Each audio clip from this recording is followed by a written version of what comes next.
정말 믿을 수가 없었어요. 뉴스를 처음 접했을 땐 뭔가 잘못 본 줄 알았습니다. 우크라이나가 북한군 포로를 한국에 송환해주는 조건으로 한국산 살상무기를 요구했다는 기사를 보고는 한참을 멍하니 있었습니다. 이게 진짜 외교 전략일 수 있을까요?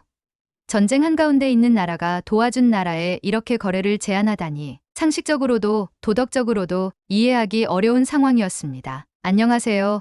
저는 미국 출신의 국제정치학 박사 과정 학생입니다. 여러 국가 간의 외교와 군사적 긴장, 그리고 그 안에서 인도주의적 가치를 어떻게 지키는지를 주제로 연구하고 있죠. 한국에는 두 번째로 방문 중인데 이번에는 연구와 더불어 서울의 한 대학에서 교환학생으로도 지내고 있습니다. 솔직히 말하면 한국이라는 나라에 대해 처음엔 큰 기대가 없었어요. K-팝과 K-드라마, 김치 정도만 알고 있던 상태였죠. 하지만 점점 이 나라가 가진 외교력과 도덕적 중심성에 감탄하게 되었습니다. 그래서인지 최근 우크라이나 정부의 발언은 저뿐만 아니라 한국의 호감을 가진 많은 외국인들에게 큰 충격을 안겨주었습니다. 우크라이나는 러시아의 침공으로 지금도 수많은 국민이 고통받고 있는 비극의 한가운데 있습니다. 세계 여러 나라가 이들에게 손을 내밀었고 한국도 그 중 하나였습니다. 저는 직접 한국 정부가 지원한 물자를 다루는 NGO 활동에 참여한 적도 있는데요. 텐트며 의료 장비, 식량과 구호물자까지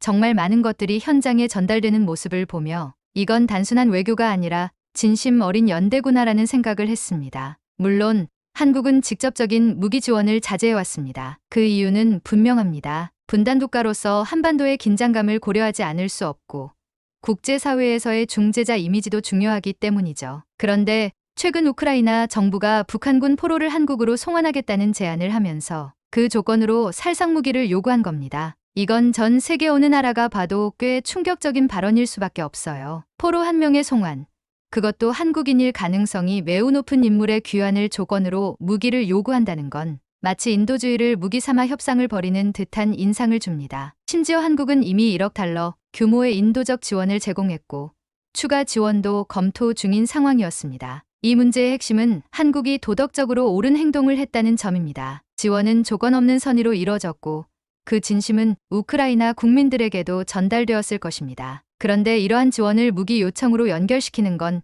국제 외교의 기본을 어긋나게 만드는 행위입니다. 설사 우크라이나가 절박한 상황에 놓여 있다 하더라도 이런 방식의 요청은 외교적 무례로 해석될 여지가 큽니다. 저는 이런 상황일수록 조용한 외교가 필요하다고 생각합니다. 공개적으로 조건을 내세우고 상대국의 도덕성을 시험하듯 언론을 통한 압박을 가하는 방식은 장기적으로 외교 관계에 독이 됩니다. 특히 한국처럼 자존심이 강하고 원칙을 중시하는 나라에겐 더욱 그렇습니다. 이런 상황을 현명하게 해결하는 방법은 외교 채널을 통해 조용하고 품격 있게 협의하는 것이죠. 상대방이 곤란하지 않도록 배려하고 서로의 체면을 세워주는 것이 진정한 외교입니다. 한 명의 포로를 살리는 일, 정말 중요합니다. 그 소중한 생명을 위해 한국이 어떤 방식으로든 도움을 줄 가능성도 충분히 있습니다. 하지만 그 생명을 조건으로 무기를 요구하는 것, 그것도 공적으로 밝혀버리는 방식은 그 생명조차 협상의 도구로 전락시키는 셈이 됩니다. 우크라이나가 진정으로 국제사회의 지지를 바란다면 지금 이 순간 필요한 건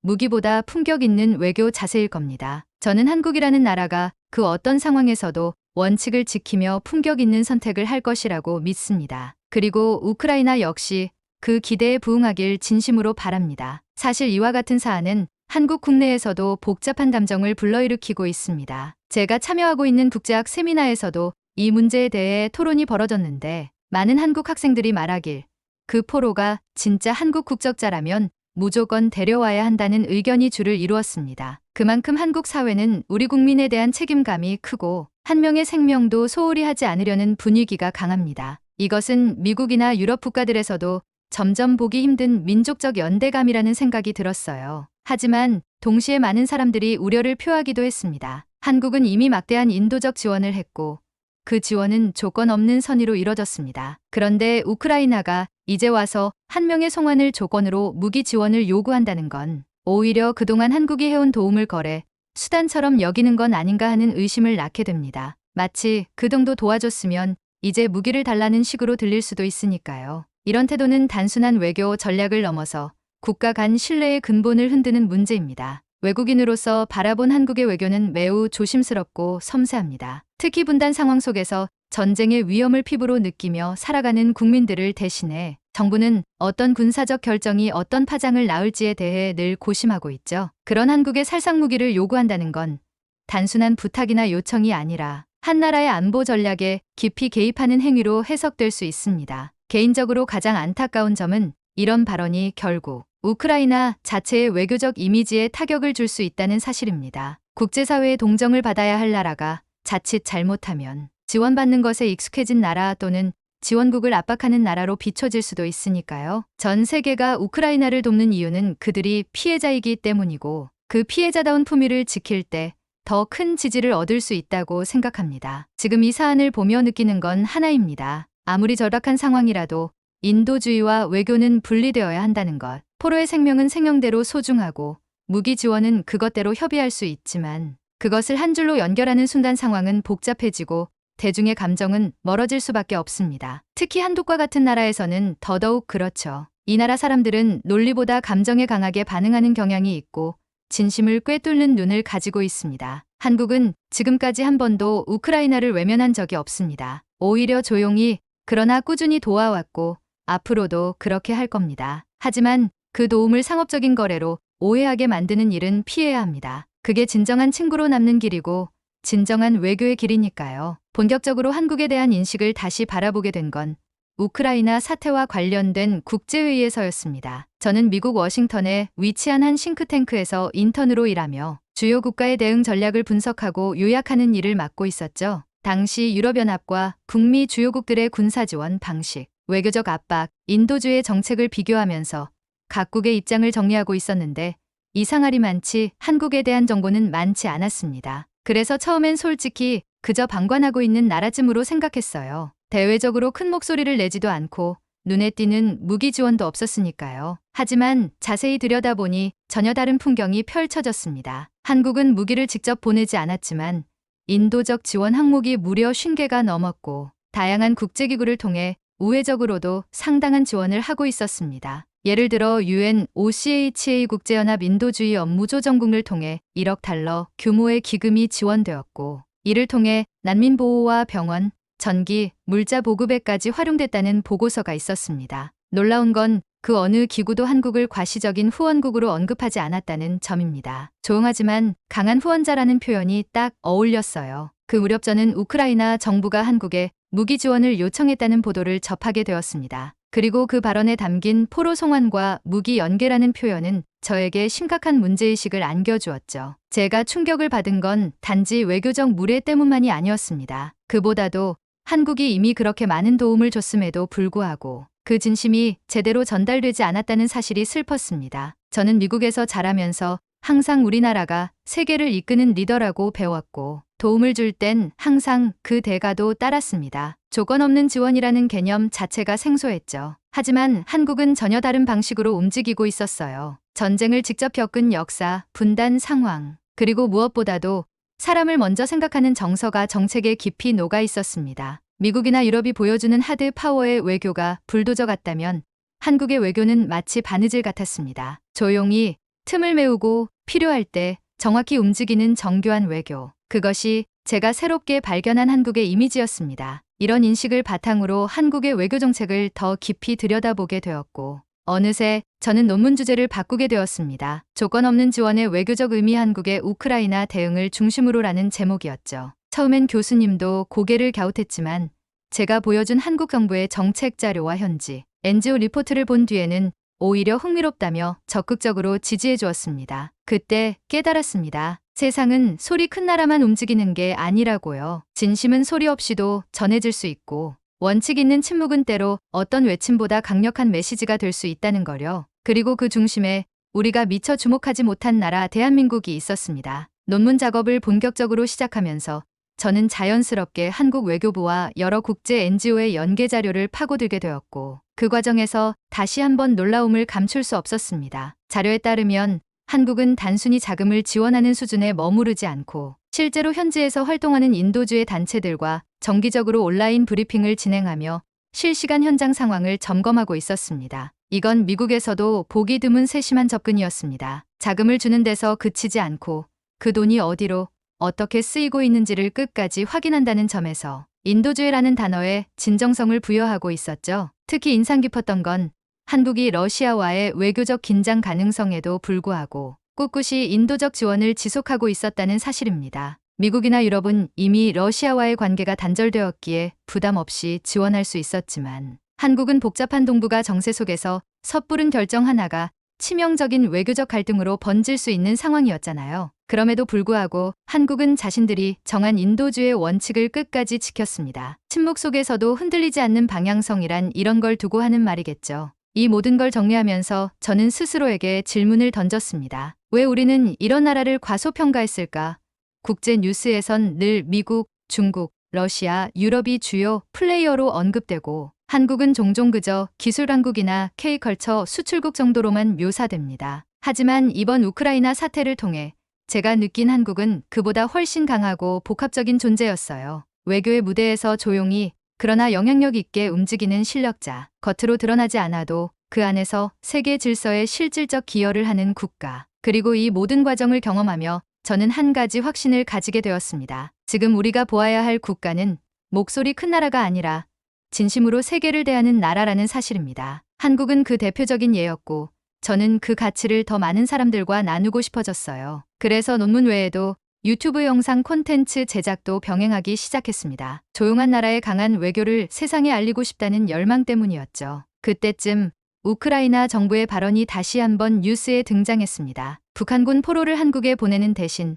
살상무기를 요청한다는 내용이었죠. 이전까지 제가 정리한 모든 한국의 진심과 조심스러운 외교, 그리고 일관된 인도주의 노력을 생각하면 이 발언은 마치 그 모든 것을 부정하는 것처럼 느껴졌습니다. 그 순간 연구자라는 신분을 넘어 감정적으로 흔들렸어요. 이건 아니다라는 생각이 머리를 떠나지 않았습니다. 그리고 결심했습니다. 이 사안에 대해 침묵하지 않겠다고요. 한국이 해온 것들, 그 진정성과 품격을 제대로 설명하는 글을 써야겠다고요. 누군가는 조용한 목소리를 대신 증폭시켜야 할 필요가 있었고 외국인의 시선에서 그 목소리를 담아내는 역할을 제가 할 수 있다면 그것은 연구 이상의 의미를 가지게 될 거라 믿었습니다. 논문을 준비하며 한국은 신뢰할 수 있는 국제적 파트너다라는 주제로 발표를 하게 된 어느 날, 저는 예상치 못한 반응을 마주하게 됩니다. 워싱턴 DC의 한국제 포럼에서 진행된 토론 세션이었고 다양한 국적의 전문가들과 정부 관계자들이 참석한 자리였죠. 제가 한국에 대해 우크라이나 인도적 지원 현황과 그 이면에 있는 철학적 원칙들을 설명하며 군사적 무기 제공 없이도 국제사회에서 신뢰를 얻는 방식이 충분히 존재할 수 있다고 주장했을 때 회의장 한쪽에서 날카로운 질문이 튀어나왔습니다. 하지만 결국 한국은 아무런 무기도 제공하지 않았잖아요. 북한에 대해선 그렇게 예민하게 반응하면서 우크라이나엔 왜 그렇게 소극적인 거죠? 질문자는 유럽 외교관이었고 그의 말에 좌중은 조용해졌습니다. 분위기는 잠시 얼어붙었고 저도 잠깐 말을 잃었습니다. 물론 예상 가능한 질문이었지만 그 말투에는 단순한 의문이 아닌 일종의 비난이 담겨 있었기 때문이죠. 그 순간 저는 깊은 고민에 빠졌습니다. 정말 한국은 소극적이었을까요? 정말 한국의 조심스러운 태도는 나 몰라라식 외면이었을까요? 지원은 대가를 바라지 않고 이뤄져야 의미가 있고 포로의 송환은 인도주의적 차원에서 다뤄져야 할 사안인데 이걸 조건으로 무기를 요구한다? 이건 누가 봐도 도를 넘은 요구였습니다. 그동안의 연구와 관찰로 저는 한국이 단 한 번도 정치적 이득을 위해 인도적 지원을 거래 수단으로 삼은 적이 없다는 것을 알고 있었습니다. 하지만 그런 한국에 너희도 결국 거래하지 않겠냐는 식의 제안을 하는 것은 그들의 외교 철학 자체를 부정하는 모욕과도 같았습니다. 저는 무언가 크게 잘못됐다고 느꼈고 우크라이나가 진정한 지원자를 실망시키는 길로 들어서고 있다는 생각에 안타까움이 몰려왔습니다. 더 충격적인 건 제 지인 중 한 명이 우크라이나 외교라인에서 일하고 있었는데 그에게 이 문제를 조심스럽게 언급하자 돌아온 반응이었습니다. 그 포로 한 명, 그거 한국에서 엄청 중요하게 생각하잖아. 그러면 그 가치를 활용해서 우리도 이득을 봐야 하는 거지. 저는 그 말을 듣고 할 말을 잃었습니다. 단 한 명의 생명을 정치적 카드로 사용하는 발상. 그건 제가 믿고 싶었던 우크라이나의 모습이 아니었습니다. 그날 밤 저는 도저히 잠을 이룰 수 없었습니다. 마음 한편에선 한국이 계속해서 조용히 대응하길 바라는 생각이 있었고 다른 한편에선 이 문제를 통해 한국이 얼마나 성숙한 외교 감각을 가지고 있는지를 더 많은 사람들이 알아줬으면 했습니다. 그래서 저는 기존 논문의 틀을 수정하기로 결심했습니다. 이제 이 글은 단순한 외교 분석이 아닌 국제 정의와 품격에 대한 기록이 될 것입니다. 한국이 침묵 속에서 지키고 있는 원칙이라는 이름의 목소리를 제가 대신해서 들려줘야 한다는 사명감이 생긴 거죠. 며칠이 지나고 저는 제 연구의 핵심 내용을 정리한 리포트를 국제학회 웹사이트에 기고하게 되었습니다. 주제는 명확했습니다. 소리 없는 외교의 힘, 한국의 인도주의 외교 사례 분석. 예상외로 많은 사람들이 관심을 보였고 이메일과 댓글로 다양한 의견이 달렸습니다. 대부분은 긍정적이었지만 일부는 여전히 한국의 비군사적 대응을 무책임이라 치부하는 반응도 존재했죠. 그러던 중 한 통의 이메일이 도착했습니다. 보낸 이는 한국 외교부의 한 실무관이었고 제 글을 읽고 감사 인사를 전하며 혹시 한국 외교 정책에 대한 간단한 의견 교환을 할 수 있겠냐는 내용이었습니다. 저는 망설임 없이 답장을 보냈고 곧 온라인 미팅이 성사되었습니다. 그 만남은 제게 다시 한번 강렬한 인상을 남겼습니다. 한국 외교부의 담당자는 조용하고 침착한 말투로 우크라이나와의 외교적 균형을 얼마나 신중히 유지하고 있는지 설명했습니다. 무기 지원은 단순한 군수 문제가 아니라 자국 안보와 직결된 복잡한 결정이며 북한과의 대치 상황을 고려하지 않을 수 없다고 말이죠. 그러면서도 그 누구보다 우크라이나의 고통에 공감하며 가능한 모든 인도적 방법으로 돕고자 노력 중이라는 진심. 어린 말에 저는 깊은 존경심을 느꼈습니다. 그는 이렇게 말했습니다. 저희는 조용히 하지만 확실하게 움직입니다. 누군가 알아주지 않아도 누군가는 기억하겠죠. 그 기억이 다음 외교를 만들어갑니다. 그 한마디는 마치 제 마음을 꿰뚫는 듯했습니다. 그 순간 저는 외교가 단순히 전략이나 계산만으로 이뤄지는 것이 아니라 결국엔 사람과 가치의 싸움이라는 걸 깨달았습니다. 그 후로 저는 더 이상 한국을 중간자로 보지 않았습니다. 오히려 가장 복잡한 국제 정세 속에서 원칙과 감정을 모두 지키며 묵묵히 책임을 다하는 강한 나라로 보게 되었죠. 우크라이나와 한국 사이에 생긴 이 민감한 상황은 단지 외교적 갈등이 아니라 국제사회가 진정한 동맹을 어떻게 바라보고 판단할지를 시험하는 거울과도 같았습니다. 포로 한 명의 송환을 놓고 벌어진 이 일련의 사건들은 단순한 외교적 실책으로 치부할 수 없는 국제윤리의 본질을 건드리는 중요한 문제였습니다. 한국은 끝내 그 요구에 대해 공식적인 비판도 감정적 반응도 보이지 않았습니다. 대신 차분하게 조용한 외교의 원칙 아래 문제 해결을 모색하고 있었죠. 그 점에서 저는 오히려 한국이 더 큰 어른처럼 느껴졌습니다. 감정에 휘둘리지 않고 원칙을 잃지 않는 태도야말로 진짜 외교력이니까요. 이 모든 과정을 통해 저는 한국이라는 나라에 깊이 빠지게 되었습니다. 단지 케이팝이나 기술 한국이 아닌 생각보다 훨씬 복합적이고 섬세한 그리고 인간적인 나라. 그리고 그 나라는 지금도 조용히 세상을 바꾸고 있습니다. 그날 이후 저는 오랫동안 머릿속을 떠나지 않는 장면이 하나 생겼습니다. 한국이 보낸 인도적 지원 물자를 실은 항공기가 폴란드 공항에 착륙하던 모습이었죠. 방송에선 잠깐 스쳐 지나가는 장면이었지만 저는 그 장면을 반복해서 돌려봤습니다. 평범한 비행기였고 특별한 문구도 없었지만 안에 담긴 의미는 결코 평범하지 않았습니다. 한국은 아무런 명분도 요구하지 않았고 언론 앞에 서지도 않았습니다. 그저 필요한 사람들에게 필요한 것을 조용히 보내고 있었던 것이죠. 그 장면을 보는 순간 저는 왠지 모르게 가슴이 뭉클해졌습니다. 마치 그 비행기가 말 없는 위로를 날리는 것 같았고 무언의 연대를 표현하는 듯했습니다. 그것이야말로 진짜 외교가 아닐까 생각했어요. 보여주기 위한 것이 아니라 실질적으로 변화를 만드는 외교. 그것도 가장 조용한 방식으로. 반면 우크라이나가 던진 무기와 포로 송환이라는 조건은 그 모든 진심을 의심하게 만드는 순간이었습니다. 한국 정부가 겉으로는 조용해 보이지만 그 속에는 얼마나 많은 고민과 원칙, 그리고 무게가 담겨 있었는지를 알고 있었기에 저는 그 상황이 단지 불쾌함을 넘어선 슬픔으로 다가왔습니다. 한국이 받은 건 감동의 되돌림이 아니라 협상 도구로 전락한 한 명의 생명이었으니까요. 그리고 결정적인 계기가 된 건 제 후배 한 명이 건넨 말이었습니다. 형, 한국은 늘 조용하지만 그 조용함 때문에 오히려 오해받는 것 같아요. 그냥 착한 나라처럼만 보이잖아요. 그 말에 저는 큰 충격을 받았습니다. 맞아요.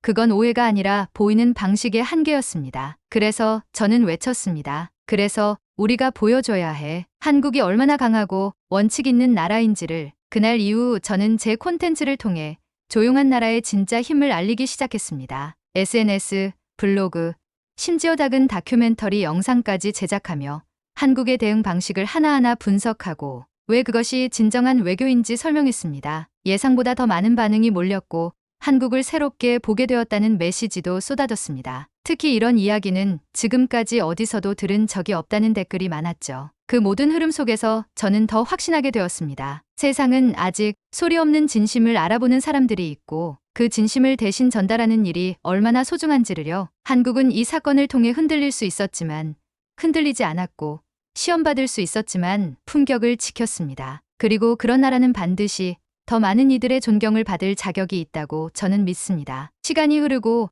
제 논문은 학회에서 우수 발표로 선정되었습니다. 많은 사람들이 관심을 보였고 제 발표에선 항상 하나의 문장을 끝으로 말문을 닫았습니다. 한국은 조용히 움직이지만 그 침묵 속에는 누구보다 강한 외교의 철학이 흐르고 있습니다. 많은 사람들이 고개를 끄덕였고 누군가는 감탄했고 누군가는 저에게 따로 다가와 그동안 우리가 보지 못했던 진짜 한국을 알게 되었다고 말해주었습니다. 그 말 한마디 한마디가 제겐 너무도 큰 위로였고 동시에 한국을 대신해 말할 수 있는 사람으로서의 사명감을 새삼 느끼게 만들었습니다. 지금도 우크라이나 사태는 진행 중이고 세계는 여전히 복잡하게 얽혀 있습니다. 하지만 분명한 건 이런 혼란의 시대일수록 더 필요한 건 바로 품격이라는 사실입니다. 한국은 무기를 들지 않고도 전쟁을 겪는 나라들에게 진심으로 손을 내밀 수 있는 나라였고 포로 한 명을 위한 외교에도 원칙을 지킬 수 있는 나라였습니다. 외교의 본질은 거래가 아니라 이해라는 사실을 가장 잘 보여준 나라. 저는 그것이 바로 한국이라고 믿습니다. 그 포로는 결국 한국으로 돌아올 수 있을지도 모르고